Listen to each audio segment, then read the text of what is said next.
David Griffin opened a lot of eyes when he told Sports Illustrated that he was miserable working with LeBron in Cleveland. He added, quote, "The reason is LeBron is getting all the credit and none of the blame, and that's not fun for people." After the article was released, LeBron tweeted this, all right, enough is enough. The throne has been played with too much, and I ain't for horseplay. Ether coming soon." We are joined by FS1 NBA analyst Chris Broussard. Chris, what are you hearing about all of this?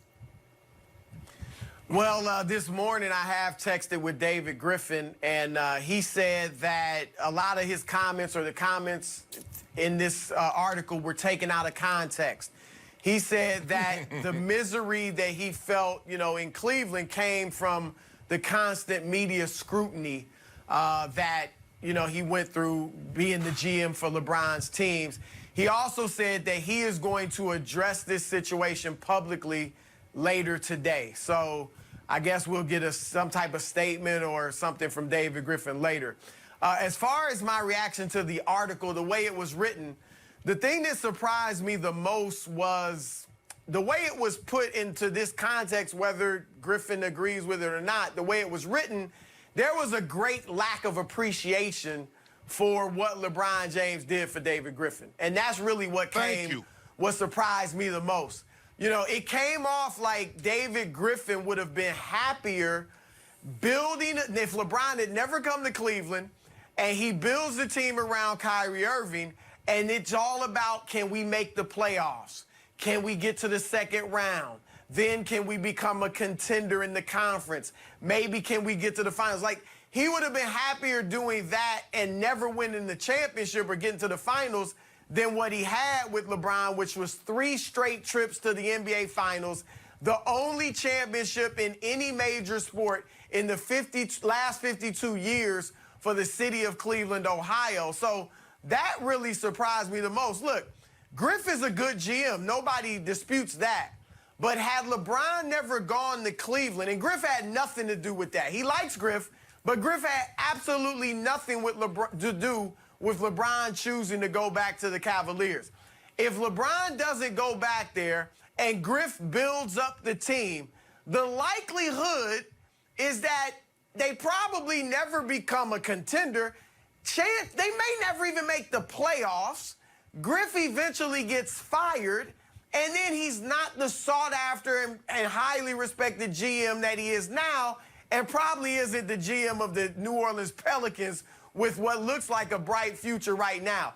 So that is what struck me. It just seemed like there was a real lack of appreciation, at least the way it was written, from David Griffin for what LeBron had done for him. There is no lack of context, no out of context when misery is included in the discussion. And I agree with you, Chris, is that it seems to me he would have been much happier building this thing because, like he said, he used the word inorganic. Well, take your butt to Whole Foods, and they got all the organic food you want. He's like, this inorganic. So he would have been perfectly fine, because this is what I gather. And tell me if you agree with me, Chris. I gather, let me build it around Kyrie.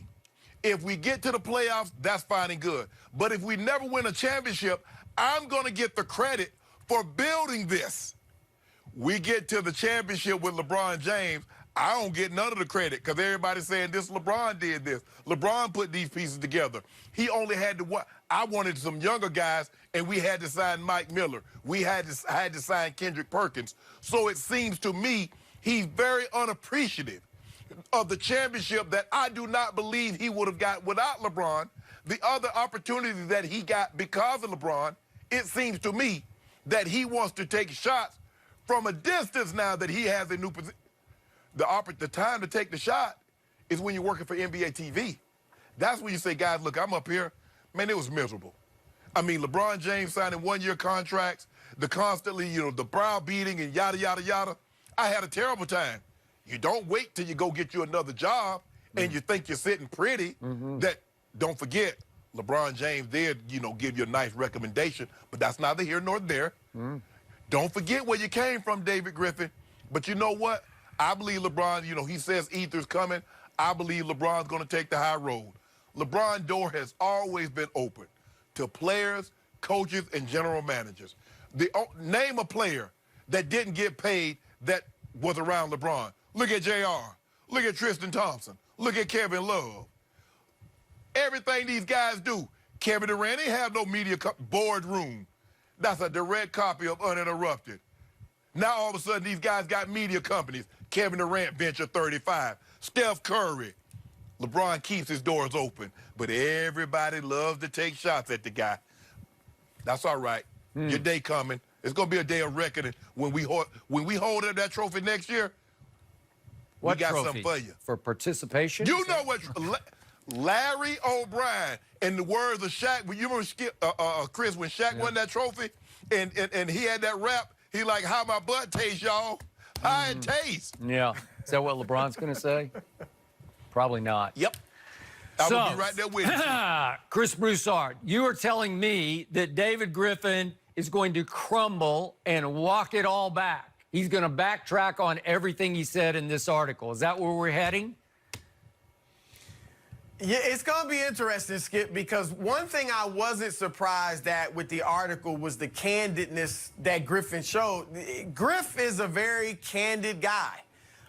He speaks his mind. And so it's going to be interesting to see what he says. But, yeah, it appears that he's going to certainly walk some of it back. And if I may, Skip, quickly, but I know you want to get to your point. And you'll remember this because you were around those Bulls teams with Michael Jordan.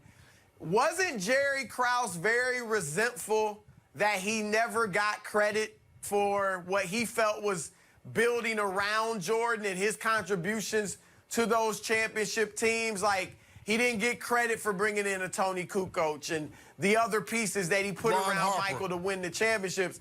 It was kind of like Jordan it was Jordan and the Jordanaires, right? Yep. And when Jordan finally left with Phil Jackson, Krause was kind of relieved and happy that he was going to get to build a team the way he wanted to. And we've seen how that's worked out the last 20 years. Remember, Krause pushed them all out the back door because he made it clear he was going to go hire Tim Floyd from Iowa State to replace the great Phil Jackson. And Michael said, I go where my coach goes, and if he's going out the door, I'm going out the door. And Michael stood by his word and, quote unquote, retired for 3 years before he went to Washington. So it was, yeah, Krause got his shot, and then what happened? Nothing happened. Okay, so back to these remarks. It's hard for me to see how you could take out of context a remark that LeBron got all the credit and none of the blame. I mean, that just stands by itself. It's hard to take out of context the fact that LeBron isn't the same animal, as he used the word, when it comes to winning. He wasn't as driven as he came to LA last year as he was in Cleveland to win a championship for his home area. Once it was won, David Griffin is telling the Sports Illustrated writer, that was all there was. And by the way, LeBron validated that last year in some remarks he made at Boston when he said, this is all just icing on the cake. I've done all I set out to do in the NBA. So I think he pretty much validated my premise that LeBron came to L.A. more to chase Michael B. Jordan in Hollywood than Michael Jordan on the basketball court. So I thought everything rang true in the article, except I was shocked that David Griffin actually said it. Is it possible, Chris, because you and I know this sports writing business, is it possible that Griff just thought he was off the record on some of this, and the SI writer, a young writer, just went on the record with some things that he thought were off the record? Well, it's always possible. I mean, obviously, you don't want to accuse the writer of doing that. But, you know, when you write a magazine piece, it's a lot different than writing a newspaper article. You know, newspaper article, you don't spend as much time with them. A magazine piece, you really spend a lot of time with the person you're writing about. And it was an article about David Griffin. It really wasn't about, you're supposed to be about LeBron. It was about David Griffin. And so who knows how much time they spent together. But I know when I would write magazine articles, there would be times where the conversation would morph into something that really had nothing to do with, you know, the actual article. Sure. And sometimes the person would say stuff that was controversial, and that would be great for the article. And I would say, hey, is that on the record? Can I use that? Because it got to a place where, you know, we're just kind of talking about all types of stuff. It's possible that happened.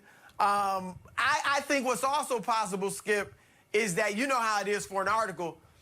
I think Griffin, look, Griffin and LeBron have had a good relationship to the point where a few weeks ago, Griffin asked LeBron, Griffin asked LeBron to tweet out something about his wife's vineyard. And he did. And LeBron did it.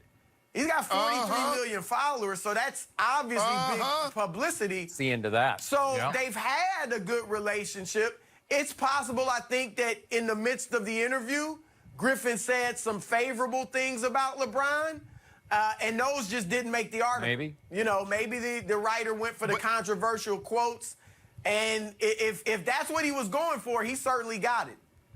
But let me ask you a question. Let's be all the way 100. Sports Illustrated writing an article by David Griffin. Who reading that article? David Griffin says the article said he was miserable with LeBron James. Who's reading that article now? You guys in the writing biz. How does that work, Chris Broussard and Skip Bayless? I got one. I'll read that article because of Zion Williamson. How about that? I got that for you because that's what I want to hear about right now. But see, Skip Bayless. Stop it. Go ahead, Chris. To your point, Skip, to your point, what else, another thing that surprised me about the article was how Griff talked about the pressure and having to win, you know, all the time, and how he didn't like how when he found out LeBron was coming, he fell on his floor in his office and cried. My thing is this. If Griff does a good job in New Orleans, and let's say Zion becomes what you and others think he can be, Skip, that pressure is coming. Yeah. Oh, it's a honeymoon period right now, but if Zion is this transcendent superstar, if the ex-Lakers, Lonzo and Ingram and these guys play well, then that pressure's coming for Griff. And you're going to have to, if not win championships, certainly compete for those championships. So you could take some of the things he said in the article as if he'd rather just be in some situation where nothing was expected. Mediocre. There was no pressure, right? If we make the playoffs, it's great. I'm celebrated. No. I would say, go ahead. No, I'm not seeing that at all. He was saying with LeBron, he felt held hostage because LeBron kept going year to year. So you have no choice but to try to build just for that year, max out that year because he's on one-year deals. In Zion, he's got him for a while, obviously, and he can build around him. And if you read the SI article all the way to the bottom, he's not trying to deflect or run from the pressure. He's embracing it. He's begging for it. He's saying we're going to play the fastest of anybody in the league next year. He's basically saying we're must-see TV. He's saying that my team is much better than anybody thinks, and that at the trade deadline, I'm going to make a deal. He said, you watch. Don't be surprised if I make a big deal at the trade deadline to make us even better. And he said, people are going to say, what the F are you doing? Well, he's trying to win now, this coming year in New Orleans. That's not say, let's slow play this for 5 years until we barely make the playoffs. Skip Bayless, let's just say for the sake of argument, Zion Williams is everything you thought he would be and more. And you don't. Do you believe David Griffin is going to build his team around him, or say, I don't care how great this man is, I'm just going to build a team the way I want to build it? Well, he's going to build around him because he's not on one-year contract. Okay, you had LeBron James. You build around great players. Stop playing. Okay, but you can't build around 1 year, LeBron. You can only tweak. You can say, I'll get this vet and that vet. He's got kids coming of age. He's got those Lakers kids. He's got his own draft last year. He's still got a fairly young Drew Holiday, for that matter. But see, the thing is, what Zion and these young Lakers don't understand that LeBron understood at a very young age is that the only way to keep my foot on their throat and keep this pressure to make sure they do what they say they're going to do is for me to sign these one-year deals. Because the only threat I got, if I lock myself into 4 or 5 years, they're going to do